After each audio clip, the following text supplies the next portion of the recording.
What if the very thing you bought to protect your retirement ended up destroying it? What if your life's work was stolen in fine print? What if it wasn't just your money they took, but your independence, your dignity, and your dreams?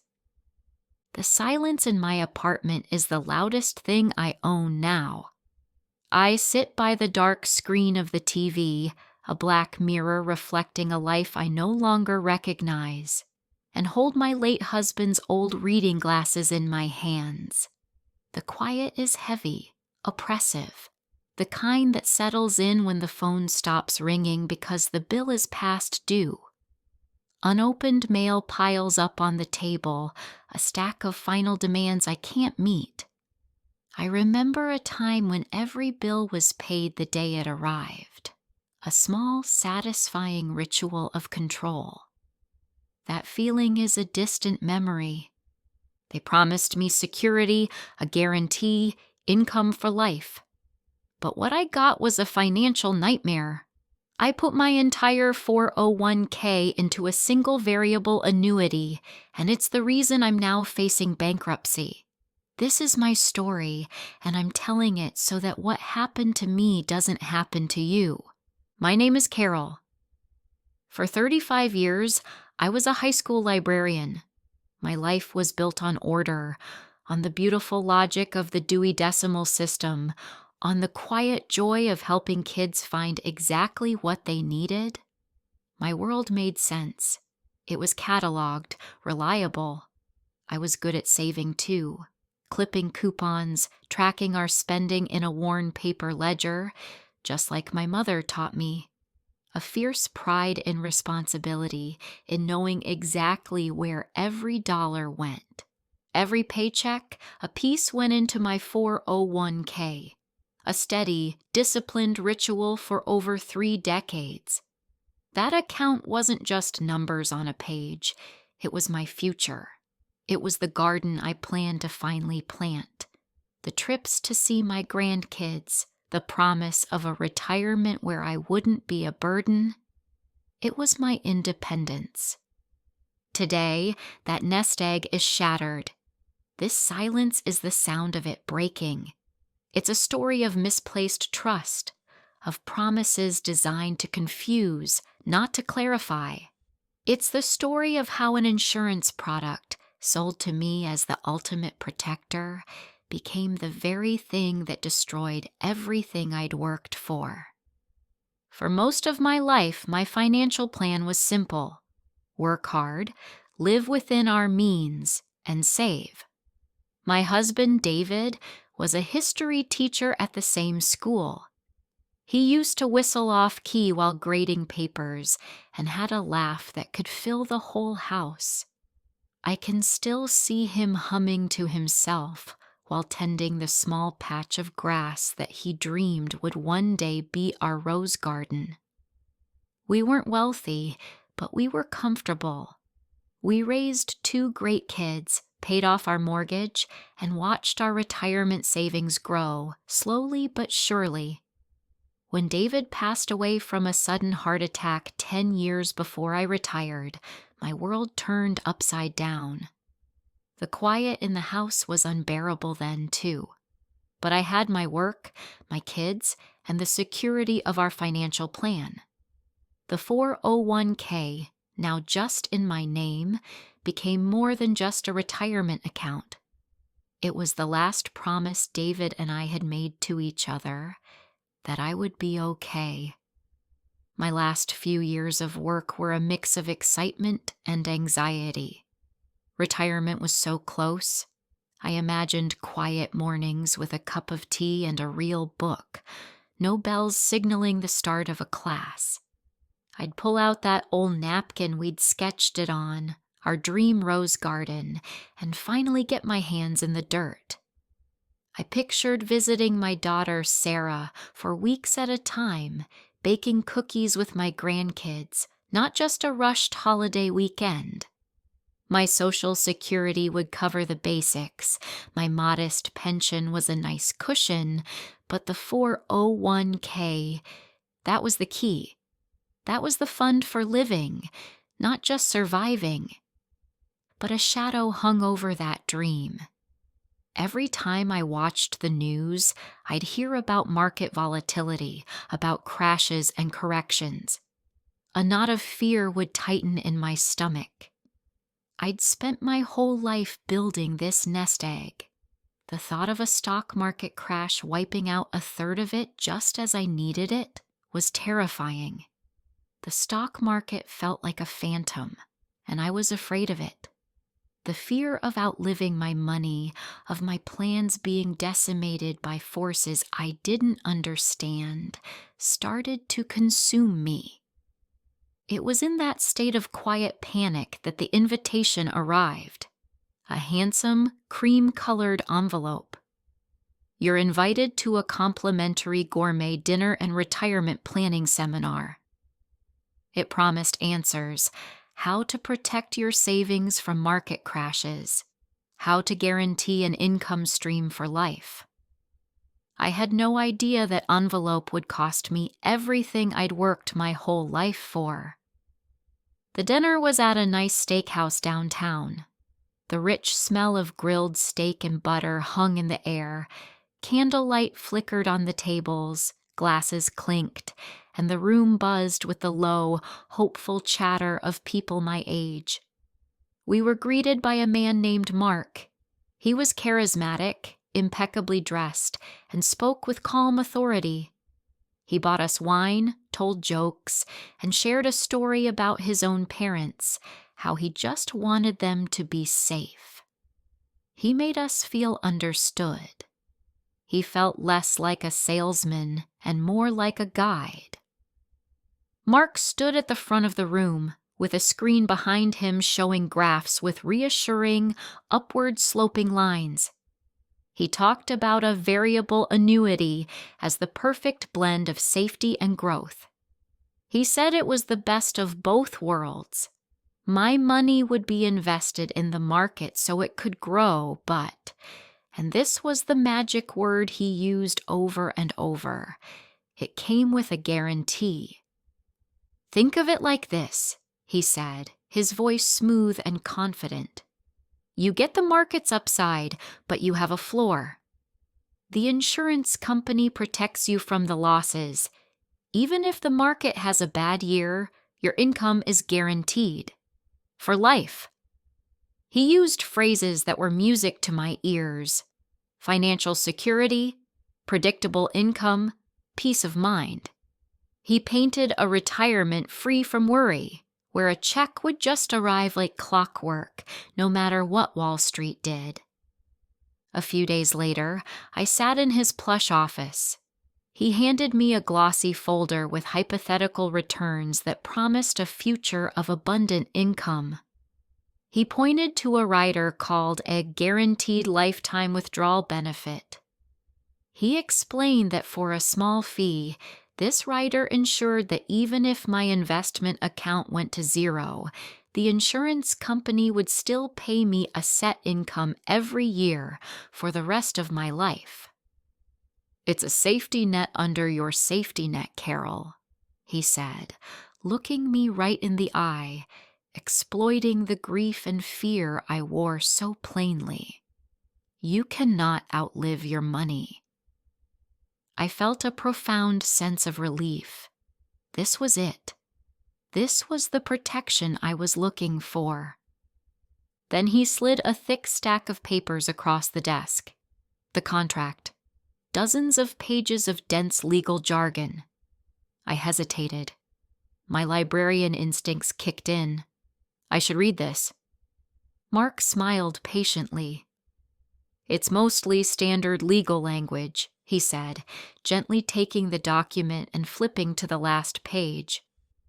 The important parts are what we discussed: the growth, the downside protection, and the guaranteed income.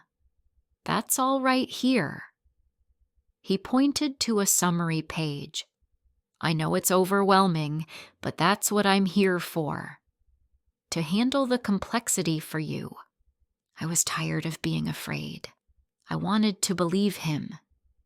He guided my hand to the signature line. I signed away every single penny of my nest egg. I walked out of his office smiling, feeling lighter than I had in years. I thought I was safe. Years later, I'd sit in a bankruptcy lawyer's office, realizing that signature had destroyed me. For the first few months, I was blissfully ignorant.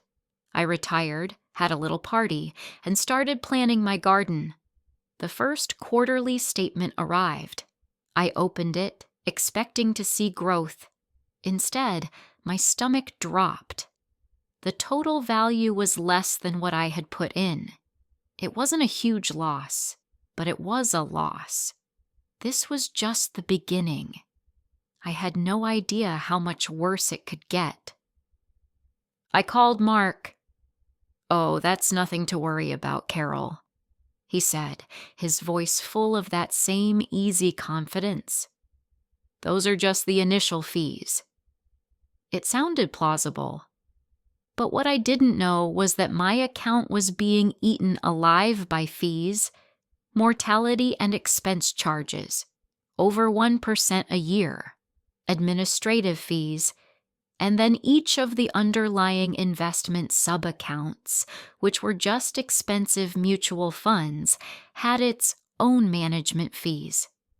All told, the fees were a drag of nearly 3% every single year. 3% in fees didn't just sound abstract. It was the reason I would later skip seeing my grandchildren for Christmas. A year later, the real test came. The market started to falter. I wasn't worried. I had Mark's guarantee. Then the next statement came. My hands trembled. My heart sank. My account value had plummeted over 15%. "How?" I called Mark, panic in my voice. "Carol, calm down," he said. "The market is down for everyone, and remember the guarantee. Your income is still protected." That's when I understood the trick. The guaranteed income wasn't based on my account's real value. It was based on a separate phantom number. So while my future income was safe, the actual pile of money I'd entrusted to them was shrinking fast. The protection didn't protect my money. It just protected their future promise. And then life handed me a test that turned this so-called safety net into a prison. The true nightmare began the following spring. I found out I needed a full hip replacement. I was terrified of losing my independence. I spent weeks practicing with a cane, my heart pounding as I struggled to bend down, testing how I would manage alone. My insurance covered the surgery, but the out-of-pocket costs and physical therapy would be nearly $15,000. This is what a nest egg is for, right? Emergencies. I called the annuity company. The representative's voice was polite but cold, robotic. "Ma'am, your policy is still within its surrender period." She explained that if I withdrew more than a small amount in the first 7 years, I'd have to pay a 7% surrender charge. I was stunned. To get $15,000 of my own money, I had to pay them over $1,000. "But it's my money," I stammered. I pictured Mark's warm, reassuring face at the steakhouse and contrasted it with this woman's chilling indifference. "I understand, ma'am," she said, with zero empathy. "But the surrender charge is part of the contract." My own money was held hostage. I had to drain my small savings account to pay the medical bills. That $1,000 penalty meant no Christmas trip to see my grandkids. My granddaughter's small voice on the phone still haunts me. "Grandma, we saved your seat at the table. Why can't you come?" As the years ticked by, a new monster appeared: inflation. I finally passed the surrender period and started my guaranteed lifetime income. The check was small, But everything got more expensive. Milk, gas, prescriptions, it all went up. My income did not. It was a fixed amount, a guarantee of a steadily diminishing lifestyle. I started buying day-old bread, unplugging appliances at night to save a few dollars, and rationing my pills to make them last longer. I thought I had hit rock bottom, but the real horror was still ahead. The breaking point came on a cold Tuesday in November. Kitchen table, a pile of bills, checks from Social Security and the annuity. I did the math. Again, a third time. No use. After rent, power, insurance, food, $27 left. For the first time in my life, I couldn't pay my bills. Decades of doing everything right had led to this. Humiliation washed over me. I thought about David, how proud he was that we'd built a secure life. What would he think if he saw how our savings, our promise, had been drained away? I finally broke down and called Sarah, my voice cracking. The shame of admitting to my own child that I couldn't take care of myself was a physical pain. But her voice on the phone was a lifeline. "Mom, it's not your fault. We'll figure this out." She insisted I find a fee-only financial advisor. She found a woman named Miss Evans. I gathered my statements and went to her office, feeling like a child headed to the principal. I thought I had already seen the worst, but she showed me the cruelest twist of all. Miss Evans was the opposite of Mark. She was calm and spoke in plain English. For an hour, she deconstructed the trap. She showed me the layers of fees, the surrender charge, the devastating impact of inflation. Then she delivered the final blow. "Carol," she said gently, "we also need to talk about taxes." She explained that since my 401k had been rolled into a qualified annuity, every dollar I took out, not just the gains, but the entire withdrawal, was taxed as ordinary income. When she tallied it all up, the losses, the fees, the charges, the lost purchasing power, the taxes, the picture was devastating. My nest egg of nearly $500,000 was now worth less than $100,000. "Miss Evans," I asked, my voice a whisper, "what are my options?" The silence in her office was heavy. I could hear the fluorescent lights hum overhead. The vinyl on the visitor's chair squeaked. She took a deep breath. "Honestly, Carol, they aren't good. This annuity has stripped you of your savings and your flexibility. I think you should speak with a bankruptcy attorney." Bankruptcy. The word hung in the air, thick and humiliating. Me, Carol. It was the ultimate loss of dignity, the final, crushing weight of a decision I made over a free steak dinner. If my story is resonating with you, if the fears I had are fears you have now, please take a moment to subscribe and share this. These are the conversations we have to have. The silence around these complex products is what allows these stories to happen. By talking about it, we can bring it into the light. Sitting in the bankruptcy lawyer's office was the lowest point of my life. The stale coffee smell, the humming lights, it all felt like a confirmation of my failure.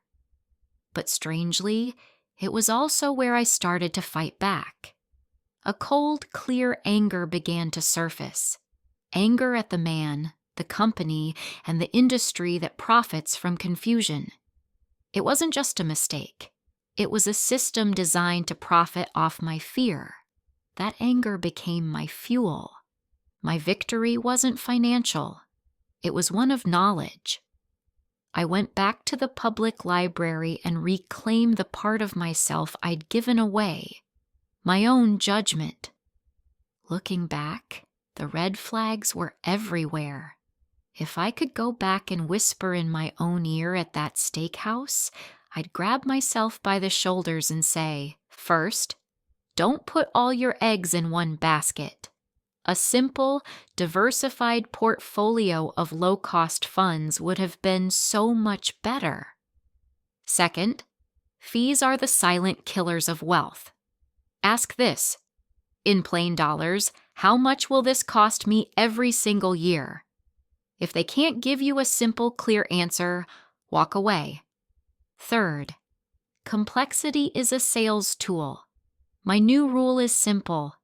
If I can't explain how an investment works to a 10-year-old, I shouldn't own it. A guarantee that needs a 100-page book to explain is not a guarantee. It's a trap. And most importantly, the word guarantee is the most expensive word in finance. The guarantees in my annuity were full of holes.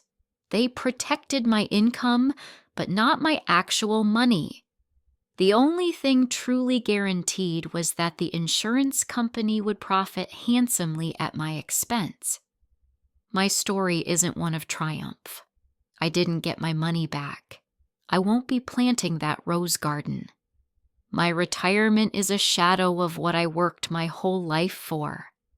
I'm sharing this not for pity, but as a warning. The promises made to me are being made to people like you every single day at free dinner seminars. They will prey on your fear. They will prey on your desire for security. They will use the word guarantee like a magic wand. They will count on you being too intimidated to ask the hard questions. They will count on you not reading the fine print. Please, don't make my mistake. Be skeptical. Ask questions. Demand clarity.